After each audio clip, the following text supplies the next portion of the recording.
अस्सलाम वालेकुम। क्या हाल चाल? उम्मीद करते हैं कि आप खैरियत से होंगे। हमारी दुआ है कि आप हमेशा खुश रहें, हंसते और मुस्कुराते रहें और इसी तरह हमें अपना प्यार दिखाते रहें। बिल्कुल जी, मेरा नाम मुअज्जम अली, मैं तारिक महमूद, मैं मोहम्मद यूसुफ। तो आज हम जिस वीडियो पर रिएक्ट करने जा रहे हैं, वीडियो का टाइटल है Chandrayaan 3 successfully land on moon.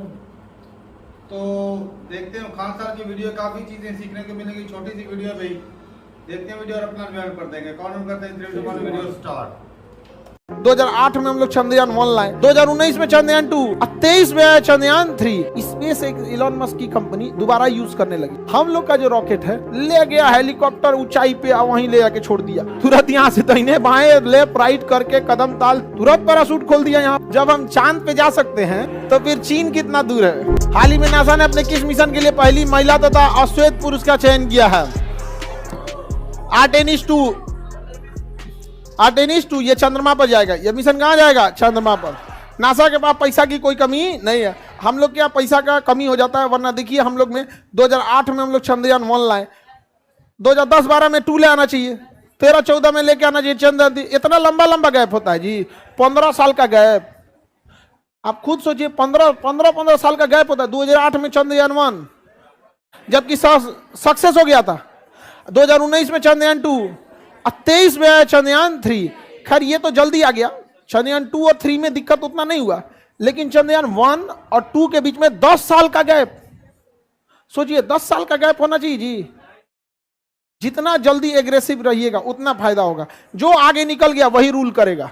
अंतरिक्ष में जो आगे निकल गया वही रूल करेगा। देखिए रॉकेट जो होते हैं ना, वो महंगे इसलिए हो जाते हैं कि वो लौट के नहीं आते हैं। सपोज कीजिए आप एक हवाई जहाज से पटना से दिल्ली जा रहे हैं, लेकिन वो हवाई जहाज बस एक ही बार यूज हो सकता है। आप अंदाजा लगाइए किराया कितना महंगा होगा। वो बार बार यूज होता है, दिन भर में 5 शहर की कम से कम उड़ान भरता है। दिल्ली से उड़ के आता है पटना, फिर वापस पटना से जाता है दिल्ली, दिल्ली से चल गया कोलकाता, कोलकाता से वापस आया पटना, पटना से फिर गया दिल्ली, साफ सफाई हुआ, तनी आराम किया, फिर उसको रख दिया यहाँ पर। इस वजह से किराया सस्ता पड़ता है, क्योंकि हम उसका रीयूज कर लेते हैं। अगर दोबारा यूज नहीं करते तो कोई भी चीज़ महंगी ही आती है। रॉकेट के साथ भी यही होता है, एक बार हम सैटेलाइट में छोड़ देते हैं तो दोबारा हम यूज नहीं कर पाते। स्पेस एक इलॉन मस्क की कंपनी दोबारा यूज करने लगी। वो छोड़ के आता है रॉकेट, फिर रॉकेट आके लैंड हो जाता है। उसमें फिर ईंधन वगैरह भर दीजिए, पेंट वगैरह साफ सफाई करके दोबारा यूज कर लीजिए यहाँ, तो वो सस्ता हो जाता है। तो इसरो ने भी इसको सिस्टम को लॉन्च किया, लेकिन दोनों में अंतर है। उसका जो रॉकेट है इलॉन मस्क का, वो खड़े उतर जाता है इससे, जिस वजह से उसमें एक्सीडेंट की संभावनाएं ज़्यादा होती है। लेकिन उन सोच रहे पैसा वाला देश है सर।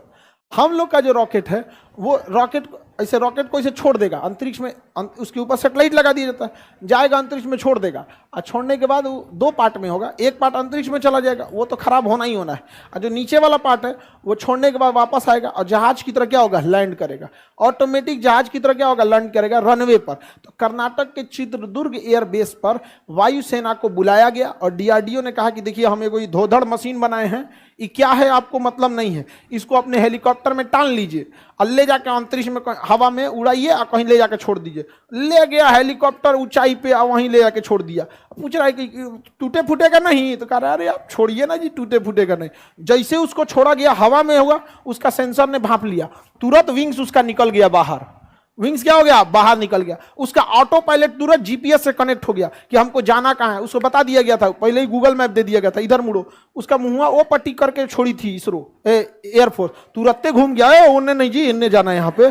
तुरंत यहाँ से दाहिने बाएं लेफ्ट राइट करके कदम ताल चाल धीमा करके एयरपोर्ट से लाइन अप कर लिया और अपना चक्का बाहर निकाल दिया और उतर गया एयरपोर्ट पर। एयरपोर्ट पे उतरा तो इसका स्पीड बहुत ज्यादा था। देखा कि अरे बाप रे, तो हम हिल जाएंगे एयरपोर्ट के आगे, थुथुर लड़ जाएगा मेरा। दाएं से पिछवाए को पैराशूट खोल दिया, तुरंत पैराशूट खोल दिया यहाँ पे और उतर गया। पूरा सक्सेस हो गया हम लोग का। तो हम लोग के रीयूजेबल रॉकेट में एक्सीडेंट की संभावनाएं कम है। समझ में आ गया कि नहीं आ गया? तो देखिए जरूरत के हिसाब से हम लोग के पास क्या है ना, कि अगर ज्यादा पैसा लॉस होगा ना, तो फिर जो मंत्रिमंडल है या जो सरकार है वो इसरो को लगेगा कि अरे यार इस पे पैसा बहुत बर्बाद हो रहा है, तो वो लोग भी उसी हिसाब से सोचते हैं। समझ में आ गया कि नहीं आ गया? तो किसके सहयोग से हुआ है? एयरफोर्स ने चिनूक हेलीकॉप्टर में लादा और टांग गिरा दिया उसको। एयरफोर्स वाला परेशान थे, कौन सी गिरवा रहा है हमसे, लेकिन बाद में क्या हो गया? सक्सेस हो गया यहाँ पर। समझ में आ गया? तो अब देखिए इसरो है, ये रॉकेट किसका है? इसरो का। हथियार बनाती है डीआरडीओ, और लॉन्चिंग के लिए किसे बुलाइए? एयरफोर्स। किसे? एयरफोर्स। समझ में आ गया कि नहीं? इंटीग्रेटेड होते हैं सब। तो आप ये मत समझिएगा कि अंतरिक्ष कार्यक्रम सेना के काम में नहीं आएगा। अंतरिक्ष में वही रॉकेट होता है जो सीधा जाता है। क्या दिक्कत है? उसको टेढ़ा कर देंगे, चल जाएगा कहीं और। नहीं समझ आया? अरे जो अंतरिक्ष में जा सकता है, बगल में जाने में क्या दिक्कत है? जब हम चांद पे जा सकते हैं तो फिर चीन कितना दूर है? समझ में आ गई ना क्या? जो खत्म हो गया भाई साहब, खान साहब जैसे टीचर हो तो भाई कोई टॉपिक समझना आसान हो जाता है, क्योंकि वो समझाते ही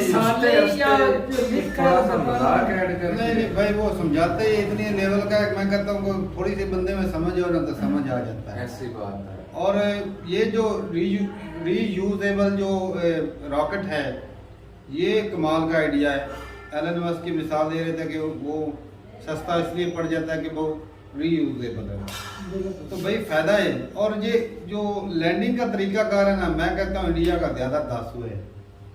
बिल्कुल भाई साहब, वो सेंसर में बता देना है इतनी हाइट रहेगी तो बिल्कुल ऐसे निकल आने हैं, फिर रोकने के लिए पीछे वो लैंड कर रहा है प्रॉपर तरीके से। किसी समझो कि पूरा वो एयरक्राफ्ट ही है, और जीपीएस सिस्टम उसको दे देना भाई साहब, वो भी ड्रोन टाइप बन जाता है ना, कितना ही फंक्शन निकला है सारा कुछ। लेकिन एक दिक्कत है इसमें कि गूगल मैप का इस्तेमाल कभी कभी भी मार का धोखा दे सकता है। इसमें मैप अपना बनाना चाहिए भाई साहब। ये जो नेविगेशन सिस्टम है ना, इसमें अभी भी थोड़ा सा ना खराबी है। पाकिस्तान एक मिसाल की बात है, रशिया है, चाइना है, ये अगर कोई मिसाइल या कोई इस तरह का रॉकेट लॉन्च करते हैं तो साहब नक्शा बताना पड़ता है, नेविगेशन।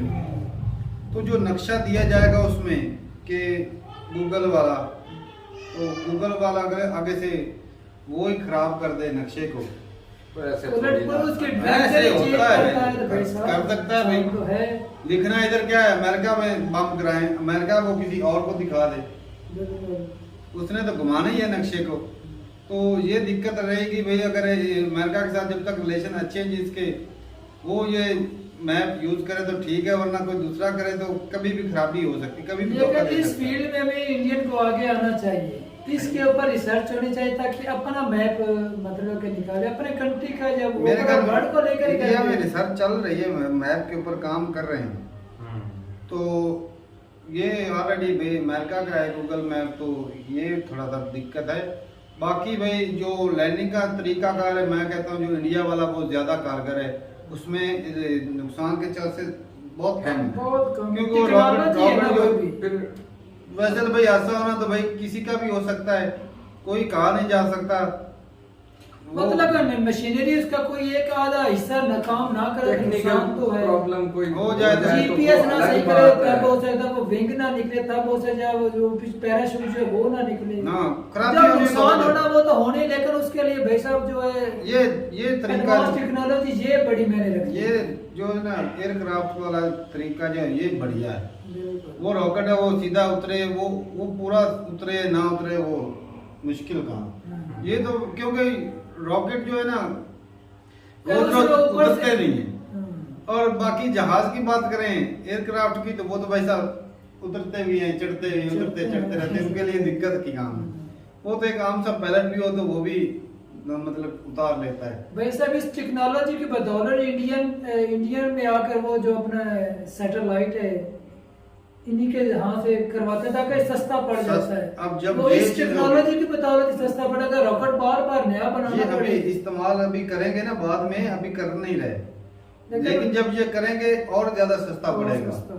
और एलन मस्क की बात करें तो उसने जो 45,000 तो सैटेलाइट एक दफे ही छोड़ दिए भाई हैं। वो अक्सर इधर से ना नजर आती हैं कि वो ना लाइटें जो है वो एक लाइन में जल रही होती हैं।